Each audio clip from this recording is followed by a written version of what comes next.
bom dia para você, bom dia para sua família. Sejam bem-vindos aqui na Rede Vida de televisão.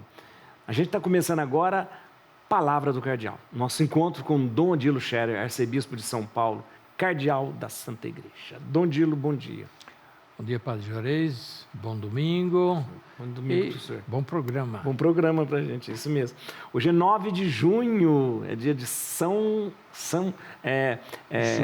José de Anchieta, né? Apóstolo do Brasil. Para nós aqui em São Paulo tem um peso até diferente. Em São Paulo, no Espírito Santo, né? No Rio também. No Rio, né? São José passou o Brasil todo, Anchieta. Né? Apóstolo do Brasil, finalmente. Né? É importante para todo o Brasil. É verdade. Então, sim, é verdade. Embora hoje domingo, a liturgia do domingo tem precedência, né? Mas lembramos de São José de Anchieta como grande missionário, catequista, grande benfeitor dos índios, antropólogo. Olha, Anchieta é uma figura linguista, realmente... né? Ele fez gramática. Exatamente, uma figura importante do início da história do Brasil. O que mais me causa espécie é um homem que tinha um problema quase que físico, né? Tinha uma escoliose, andava por esse Brasil toda fora, sem carro, sem avião, sem nada, né? Exatamente, ele tinha um problema de asma, inclusive. Também de asma, sim. E tanto assim que quando ele era jovem noviço, o fundador dos jesuítas, Santo Inácio de Loyola, era o superior geral. Sim. E o noviço Anchieta pediu a Loyola para ir ao Oriente como missionário, onde estava São Francisco de Xavier e outros, né? São Francisco Xavier, famoso, né? Na Índia. Chegou até o China, Japão. Né? Japão. Aí Loyola, ouvindo os superiores do menino do Anchieta, decidiu que ele deveria vir para o Ocidente. Para o Brasil, porque ele tinha saúde frágil. Ir para o Oriente era muito longe. Ir para o Brasil era mais perto, se precisasse de socorro. Na verdade, Anchieta chegou ao Brasil no início de 1550 e nunca mais voltou para a Europa. Mais, né? Que coisa. E viveu aqui no Brasil o tempo todo, morreu depois, em 1596, me parece que ele morreu, né? Sem nunca mais ter voltado. Sem voltar. E, portanto, a saúde dele aguentou tanto e é impressionante o que ele andou por esse país, o que ele fez. Nas condições de então, não tinha carro, não tinha avião, não tinha trem, não tinha nada. Eu fico pensando, às vezes, nós, né? Eu não tenho um carro para me levar em tal lugar. Não tem. E a gente põe tanto... Ele ia a pé, ia de canoa e do jeito que dava. Mas ele percorreu o litoral do Brasil várias vezes, do Recife até Cananéia, na divisa com o Paraná. É uma coisa impressionante. E ele é das Canárias, né?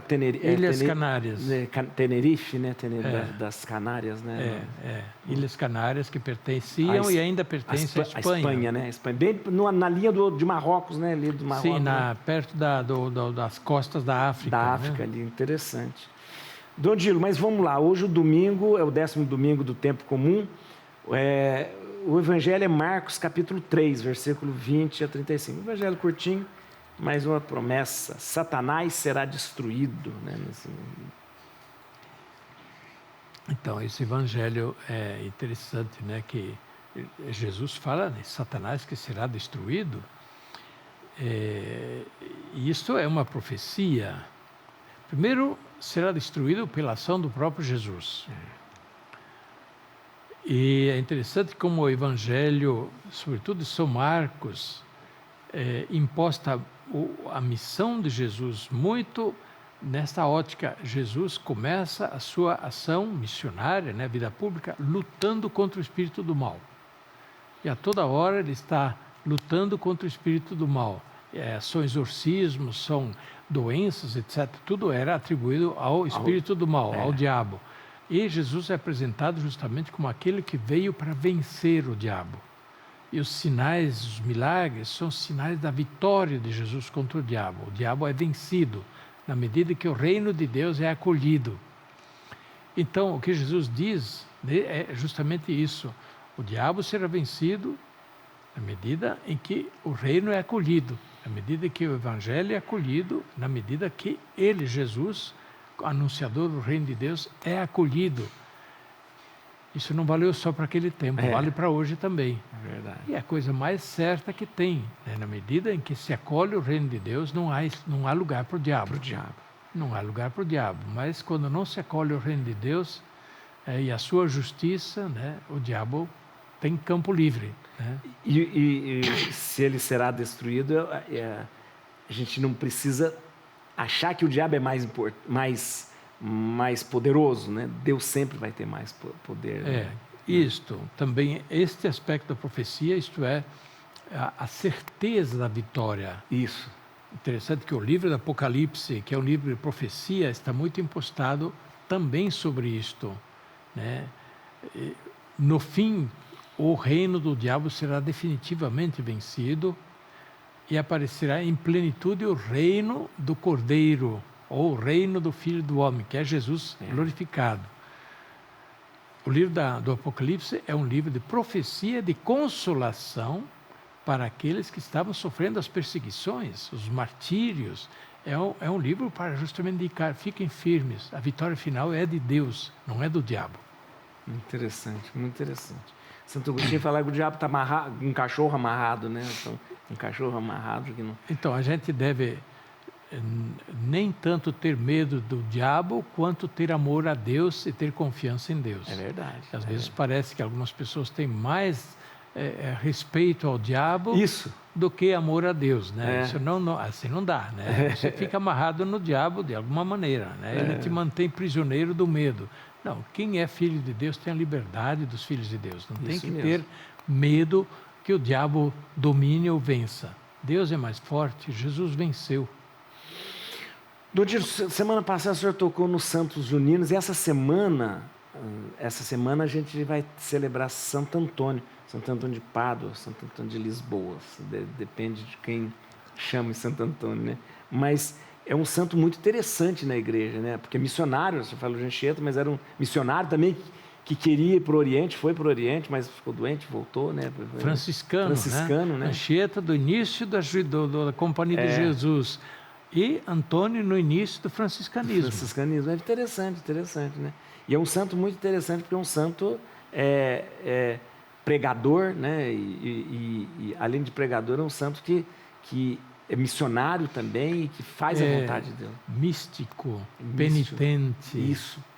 E tinha uma união, uma comunhão com Deus extraordinária, e por isso as pessoas se aproximavam de Antônio, é como quem se aproxima de Deus na pessoa de Santo Antônio. Tanto era o respeito e a consideração que tinham por ele. E ele era cheio de milagres, por isso ele também é chamado taumaturgo. Taumaturgo, em português, isto é, na nossa linguagem católica, significa o santo que faz milagres, né? E muitas vezes faz muitos milagres, né? Santo taumaturgo. E Santo Antônio é muito isso. Claro que tem outras tradições populares ligadas a Santo Antônio. Santo Antônio, por exemplo, do pão dos pobres. Sim, no dia de Santo Antônio tem bênção do pãozinho, aqui pelo menos em São Paulo, não sei se na sua cidade também. A bênção do pão, e os padeiros trazem sacadas de pão na paróquia para abençoar e para oferecer, para dar para os pobres.